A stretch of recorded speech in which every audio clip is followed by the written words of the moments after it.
Welcome to our channel. I am your educator Chanchal. Plasma membrane हम पढ़ रहे थे, जिसे प्लाज्मा झिल्ली कहते हैं, सेल मेम्ब्रेन, कोशिका कला, प्लाज्मा लेमा, इन सभी नामों से जाना जाता है। बहुत ही इंपॉर्टेंट टॉपिक है ये इसका पार्ट 3 है। पार्ट 1 एंड 2 आप जरूर देख लीजिएगा। पार्ट 1 में हमने बेसिक स्ट्रक्चर के बारे में डिस्कस किया है, उसके अलावा फ्लूइड मोज़ेक मॉडल मैंने वहां बताया है। पार्ट 2 की अगर मैं बात करूं तो मेम्ब्रेन लिपिड्स हमने वहां पर पढ़ी है। आज के इस लेक्चर में हम मेम्ब्रेन प्रोटीन्स को पढ़ेंगे और उनसे रिलेटेड कुछ टेक्निक्स को देखेंगे। यहाँ से क्वेश्चंस जो है आपको आसानी से एग्जाम में देखने को मिल जाते हैं।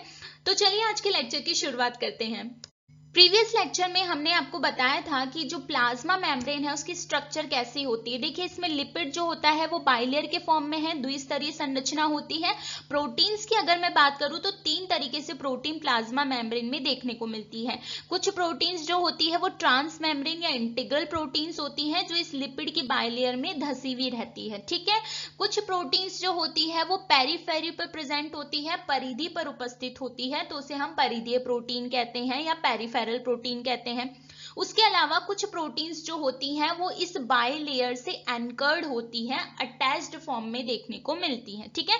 तो अगर आपसे पूछा जाए प्लाज्मा मेम्ब्रेन में प्रोटीन्स के टाइप कितने होते हैं, तो यहाँ पर 3 टाइप्स ऑफ प्रोटीन्स हमें देखने को मिलते हैं। सबसे पहला टाइप यहाँ पर आ जाता है हमारा पेरीफेरल प्रोटीन्स। पेरीफेरल प्रोटीन्स जिसे आप क्या कहोगे, परिधीय प्रोटीन भी कहा जाता है। नाम से पता चल रहा है ये कहां पर उपस्थित होती है, परिधि पर उपस्थित होती है। किसकी परिधि पर, लिपिड की बाइलेयर पर। ठीक है। सेकंड टाइप अगर मैं इसमें बात करूं तो उसे कहा जाता है इंटीग्रल प्रोटीन्स, या हम कहेंगे transmembrane protein. Transmembrane proteins. ठीक है।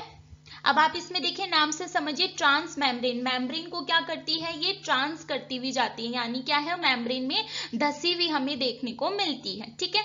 तीसरा टाइप जो इसमें होता है वो होता है lipid anchored proteins. Lipid anchored proteins. ये प्रोटीन्स कैसी होंगी, ये जो लिपिड बाइलेयर होती है इससे अटैच्ड होती है। अब अटैच्ड कैसे होती है वो मैं आपको आगे बताती हूँ। यहाँ से क्वेश्चंस आपसे पूछे जाएंगे, तो आपको 3 तरीके की प्रोटीन्स बतानी है, ध्यान रखनी है। पेरीफेरल प्रोटीन्स, इंटीग्रल या ट्रांस मेम्ब्रेन प्रोटीन्स, और तीसरा टाइप कौन सा है, लिपिड एंकर्ड प्रोटीन्स। क्लियर है यहाँ पर? सो 3 तरीके के प्रोटीन्स हैं, 1 बाय 1 हम इनको डिस्कस कर लेते हैं। जितने भी मैं आपको टॉपिक यहाँ पे बता रही हूँ आप अच्छे से उसे नोटबुक में नोट डाउन कर लीजिएगा। उससे बाहर आपसे क्वेश्चन नहीं पूछा जाएगा, क्योंकि असिस्टेंट प्रोफेसर की बात करूँ या फिर मैं फर्स्ट ग्रेड एग्जाम की बात करूँ तो उसमें क्या है, ज्यादा डीपली नहीं पूछा जाता, आपसे बेसिक नॉलेज ली जाती है। ठीक है। तो सबसे पहली प्रोटीन जो यहाँ पर आती है वो है हमारी पेरीफेरल प्रोटीन्स। कौन सी है, पेरीफेरल प्रोटीन, जिसे हम परिधीय प्रोटीन भी कहते हैं। उसके अलावा कई बार इसको एक्सट्रिंसिक प्रोटीन भी कहते हैं, क्योंकि ये कहाँ है, बाहर की तरफ है। ध्यान रहेगा इतना। अब देखिए, लिपिड के बारे में थोड़ा सा रिकॉल करिए। मैंने आपको बताया था कि जो बाइलेयर है हमारी, या लिपिड मॉलिक्यूल है, वो एम्फीपैथिक मॉलिक्यूल होता है। एम्फीपैथिक यानी कि उसके पास पोलार एंड नॉन पोलार, ध्रुवीय और अध्रुवीय दोनों सिरे होते हैं। पोलार वो है जो वाटर में सॉल्युबल होता है, जल में घुलनशील होता है, और नॉन पोलार वो है जो वाटर में इनसॉल्युबल होता है, जल में अघुलनशील होता है।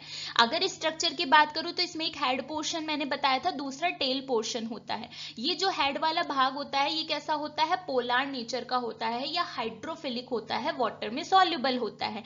वहीं ये जो टेल वाला पोर्शन होता है ये कैसा होता है, नॉन पोलार, अध्रुवीय सिरा, हाइड्रोफोबिक रीजन, वाटर में इनसॉल्युबल होता है। ये इतनी चीजें मैंने क्लियर करा दी थी। अब मैंने आपको बताया था कि जो लिपिड की बाइलेयर है वो किस तरीके से अरेंज होगी, क्योंकि इसमें ये जो हमारा पोलार वाला भाग है ये कैसा है, वाटर में सॉल्युबल है, तो ये कहाँ की तरफ होगा, ये हमेशा बाहर की तरफ होगा, आउटर साइड पर होगा। ठीक है, एक्वेशियस फेज के कांटेक्ट में होगा। वहीं अगर हम बात करते हैं इस नॉन पोलार की, तो ये कहां पर होती है, अंदर की तरफ होती है। तो अगर जैसे बाइलेयर हमारी इस तरीके से है, तो ये जो है हेड वाला पोर्शन तो बाहर की तरफ हो गया, और ये जो टेल पोर्शन है ये हमेशा यहाँ मिड पोर्शन की तरफ होता है। ठीक है। यहाँ पर भी वाटर है और यहाँ पर भी वाटर है। लेक्चर जो है वो आप जरूर देख लीजिएगा, इतनी चीजें ध्यान है।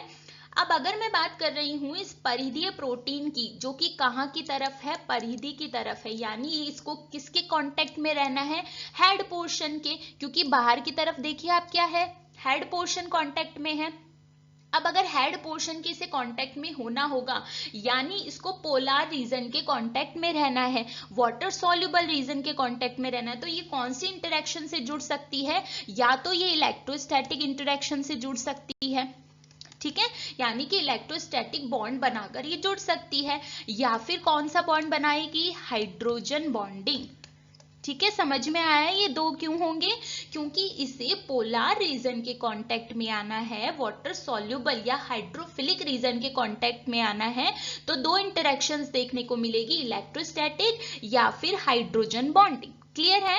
कई बार आपसे पेरिफेरल प्रोटीन के एग्जाम्पल भी पूछ सकता है, हालांकि अभी तक पूछा नहीं गया है पर फिर भी पूछ सकता है, तो आपको दो एग्जाम्पल्स पेरिफेरल प्रोटीन्स के ध्यान रखने हैं। एक तो होता है स्पेक्ट्रीन, कौन सा होगा?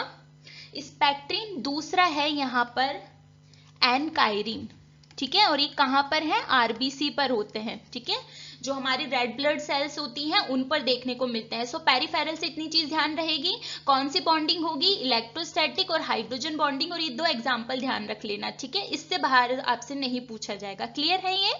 सेकेंड टाइप यहाँ पर कौन सा आ जाता है? सेकेंड यहाँ पर आ जाता है इंटीग्रल प्रोटीन्स। कौन सी प्रोटीन्स? इंटीग्रल।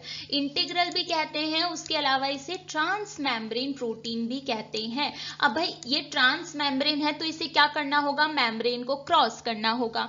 अब मैंने आपको बताया कि लिपिड की बाइलेयर कैसी होती है? पोलर बाहर की तरफ है, और मिड पोर्शन में कौन है? यहाँ पर हाइड्रोफोबिक टेल्स या non polar tails, water insoluble.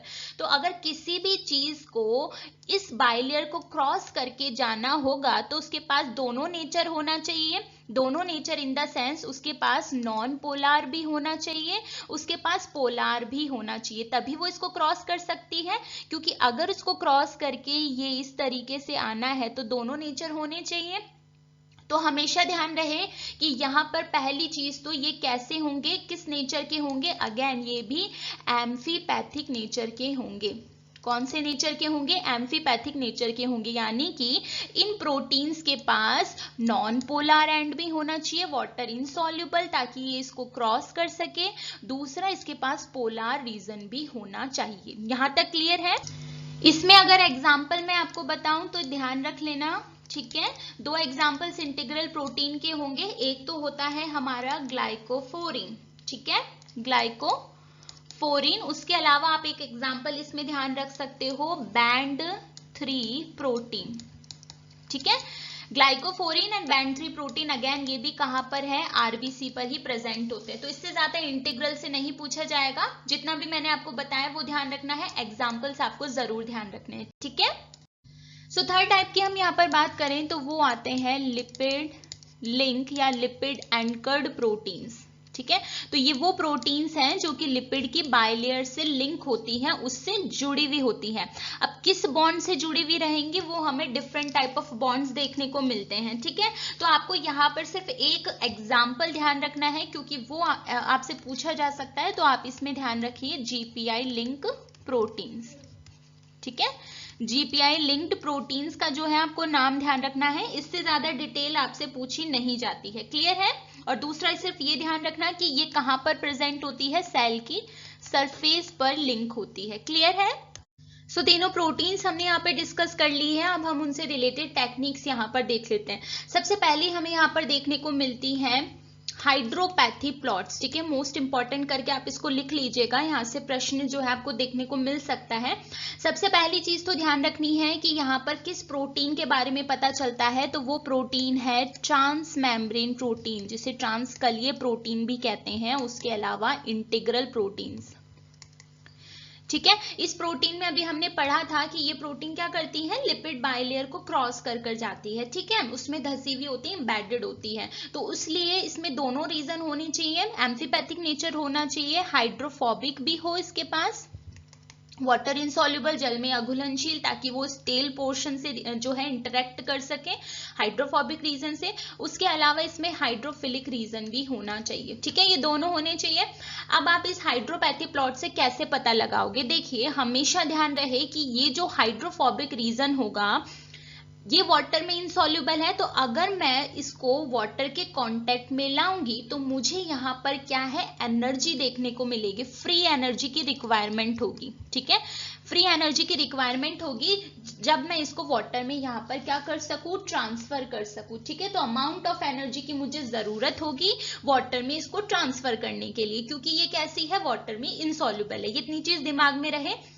अब यहाँ पर प्लॉट आप देखिए, यहाँ पर अमाइनो एसिड के नंबर रखा गया है, यहाँ पर एवरेज हाइड्रोपैथी प्लॉट है। दो वैल्यूज हैं यहाँ पर, ये पॉजिटिव वैल्यूज है और नेगेटिव वैल्यूज है। पॉजिटिव वैल्यूज जो होती है यहाँ पर हमेशा हाइड्रोफोबिक की बात करती है। ठीक है, हाइड्रोफोबिक रीजन की बात करेगी। क्यों? क्योंकि हाइड्रोफोबिक रीजन कैसा है, वाटर इनसॉल्युबल है, जल में नहीं घुलता। और अगर ऐसे रीजन को मैं वाटर के कांटेक्ट में लेकर जाऊंगी तो मुझे यहाँ पर क्या देना पड़ेगा, फ्री एनर्जी की जरूरत होगी। वहीं जो नेगेटिव वैल्यूज होती हैं ये हमें बताती हैं हाइड्रोफिलिक रीजन के बारे में। ठीक है, तो अगर ट्रांसमेम्ब्रेन प्रोटीन के बारे में हम आसानी से पता कर सकते हैं कि इसमें हाइड्रोफोबिक रीजन्स कितने हैं, इसने ट्रांसमेम्ब्रेन प्रोटीन ने जो हमारी लिपिड बाइलेयर है उसको कितने टाइम क्रॉस किया है, क्योंकि फिर यहाँ पर क्या है, उसकी वैल्यू हमें यहाँ पॉजिटिव्स में देखने को मिलेगी। कैसे? फॉर एग्जाम्पल मान लीजिए यहाँ पर ये मेरी कोई प्रोटीन है जिसका अगर मैं यहाँ पर ये ग्राफ बनाऊं तो वो किस तरीके से बनकर आएगा। प्लॉट अगर हम बनाते हैं तो जैसे मान लीजिए ये कुछ इस तरीके से प्रोटीन ने यहाँ पर क्रॉस किया है। ठीक है, अब आप यहाँ पर देखिए, हमेशा ध्यान रहे जैसे मैंने आपको कहा कि यहाँ पर जो पॉजिटिव में देखने को मिलेगा वो हाइड्रोफोबिक बता रहा है और ये कैसा बता रहा है, हाइड्रोफिलिक बता रहा है। आप यहाँ पर वैल्यू देख सकते हो, कितना ग्राफ मुझे देखने को मिल रहा है, एक है ना, एक जो है पीक मुझे देखने को मिला है। तो इसका मतलब क्या है, ये जो भी प्रोटीन है उसमें हाइड्रोफोबिक रीजन कितना है, 1 है। ठीक है, यानी कि इसने लिपिड बाइलेयर को कितने टाइम क्रॉस किया है, लिपिड बाइलेयर को कितने टाइम क्रॉस किया है, 1 टाइम क्रॉस किया है। ठीक है, इसी तरीके से अगर इसने 7 टाइम क्रॉस किया हुआ तो मुझे पॉजिटिव वैल्यूज में कितने पीक्स देखने को मिलते, 7 पीक्स देखने को मिलते। सिर्फ इतनी सी चीज हमें ध्यान रखनी है। ठीक है, नेक्स्ट जो टेक्निक आपको प्रोटीन से रिलेटेड ध्यान रखनी है वो है फ्रीज फ्रैक्चर टेक्निक। ठीक है, इससे आपसे ज्यादा नहीं पूछा जाएगा, सिर्फ इसका यूज पूछा जाएगा। तो आपको ध्यान रखना है कि फ्रीज फ्रैक्चर टेक्निक का यूज किया जाता है प्रोटीन के डिस्ट्रीब्यूशन को पता करने के लिए, यानी कि जो हमारी लिपिड बाइलेयर है उसमें प्रोटीन जो है वो किस तरीके से डिस्ट्रीब्यूटेड है वो हम पता कर सकते हैं, किससे, फ्रीज फ्रैक्चर टेक्निक से। इससे ज्यादा आपसे नहीं पूछा जाएगा, सिर्फ ये ध्यान रखना है इसका यूज क्या है। ठीक है, तो आज के लेक्चर में इतना ही। आई होप सो आपका लेक्चर समझ में आया होगा। मुझे कमेंट करके जरूर बताइएगा आपको लेक्चर्स कैसे लग रहे हैं। कोई डाउट हो तो आप मुझसे पूछ सकते हैं। ये जितने भी लेक्चर्स हैं वो असिस्टेंट प्रोफेसर एग्जाम हो, आपका फर्स्ट ग्रेड एग्जाम हो, उन सबसे रिलेटेड ही बनाए हैं। वहां पे बहुत बेसिक आपसे पूछा जाता है, तो सारे पॉइंट्स मैंने कवर करने की पूरी कोशिश करी है। नेक्स्ट लेक्चर जो है वो मेम्ब्रेन ट्रांसपोर्ट पर आने वाला है। बहुत इंपॉर्टेंट लेक्चर है। मेम्ब्रेन में परिवहन पदार्थों का कैसे देखने को मिलता है, यहाँ से आपको एग्जाम्स में जो है आराम से क्वेश्चंस देखने को मिल सकते हैं। तो 4 to 5 मार्क्स का वो लेक्चर होने वाला है, तो बिल्कुल भी मिस मत करिएगा। चैनल सब्सक्राइब जरूर कर लीजिएगा and stay tuned for upcoming interesting lectures. Thank you.